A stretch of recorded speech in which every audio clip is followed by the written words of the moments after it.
May the words of my mouth and the meditation of each of our hearts be found acceptable in your sight, O God, for you are our strength and our Redeemer. Amen. Amen.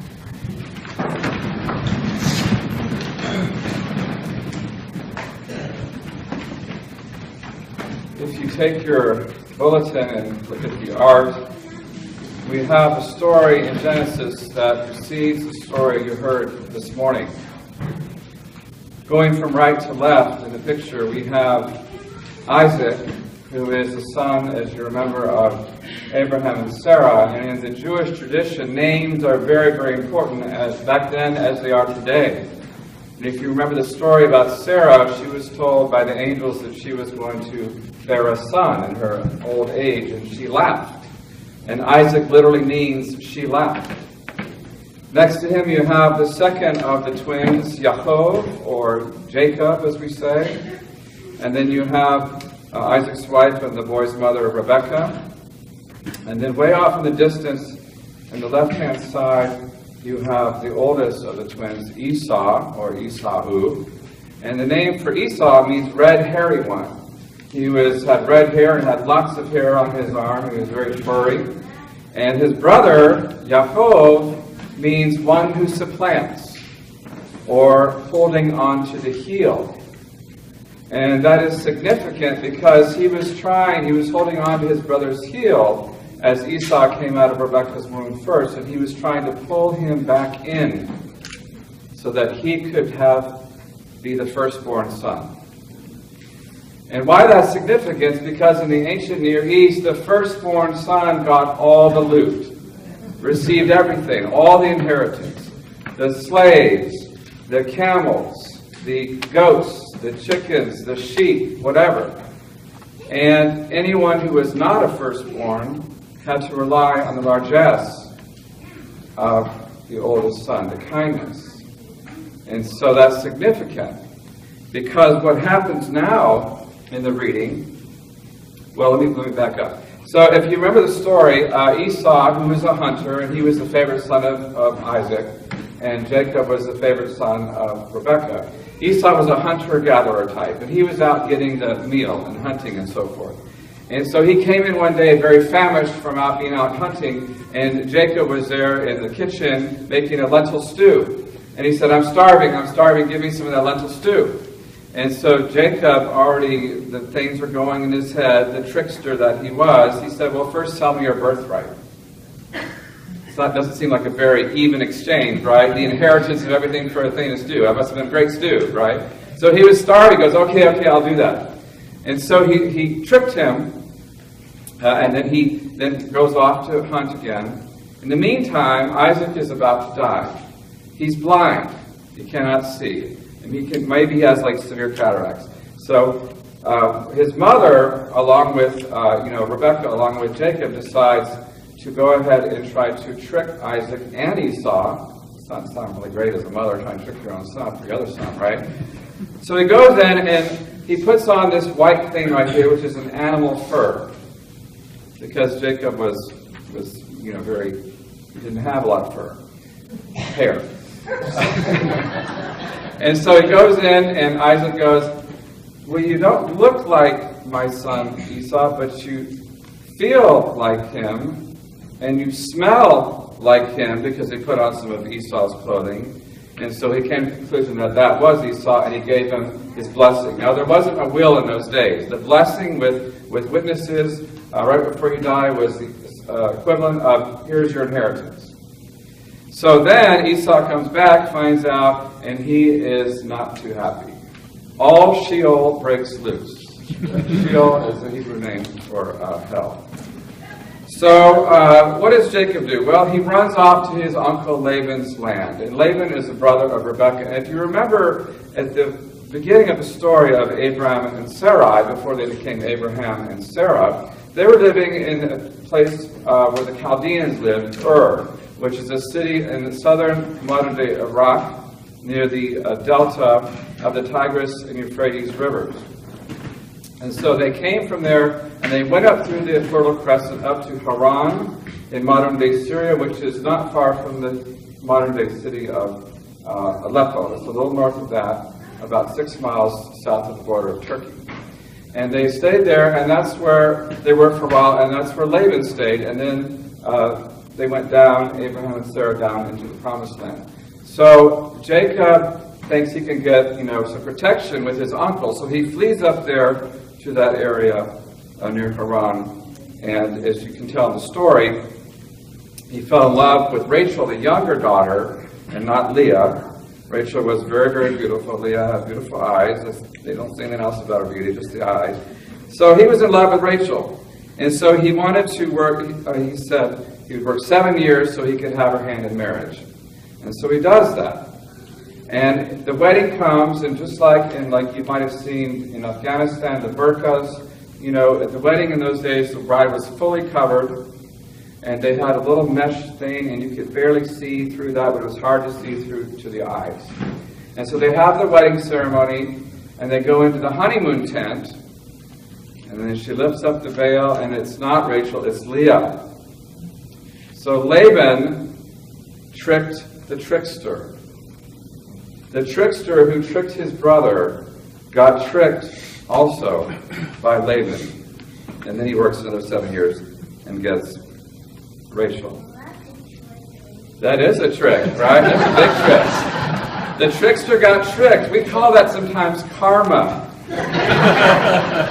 Or what goes around comes around. How many of you have ever had that happen to you? Yes. It's not a huge theological tenet in Christianity really at all. It is in Buddhism and Hinduism, but yet through our own experience we might have experienced that, including me. Goes around, comes around. But what I want us to think about today, if you could, is to think about the time in your life when you have been Jacob. This is kind of tough to think about. But when you have schemed something, or manipulated people as a means to your end. And to just hold that for a second in your thoughts. Jacob is who we are. The trickster tricked his brother, and he got tricked by Laban. And if you will, God being Laban. So the trickster got tricked, or the sinner got sinned upon by Laban. And the thing about our faith and our God is that, thank God, our God is not like Laban, who does not trick us back, or sin back upon us, or is vengeful toward us for the mistakes that we make as human beings. The sins that we commit in our lives. And thank God for that, right? Thank God that our God does not keep a tally sheet of all the sins that we have made. One man came, God's Son, the man on the cross behind me, to wipe that slate clean. And every time we confess our Yahovness, our Jacobness, God does what? He says, I forgive you. I love you. You're my child. And then Jesus would always say, and now, the next step, go and sin no more. And we try on our daily journey. Now, sometimes we repeat the sins we do, or the mistakes, or what we do to other people. And then we come back again, and God says, I love you. Now, Jesus didn't say, don't do it anymore. He says, go and sin no more, or basically try to not sin. Try to live that life. And as we live deeper and deeper into the Spirit of God, we come to understand and realize through our own conscience or our own sense of guilt that when we act like Jacob, we begin to feel bad about it, or have felt bad from the beginning, and God continues to love us despite ourselves, right? And so, thank God that our God does not act like Laban.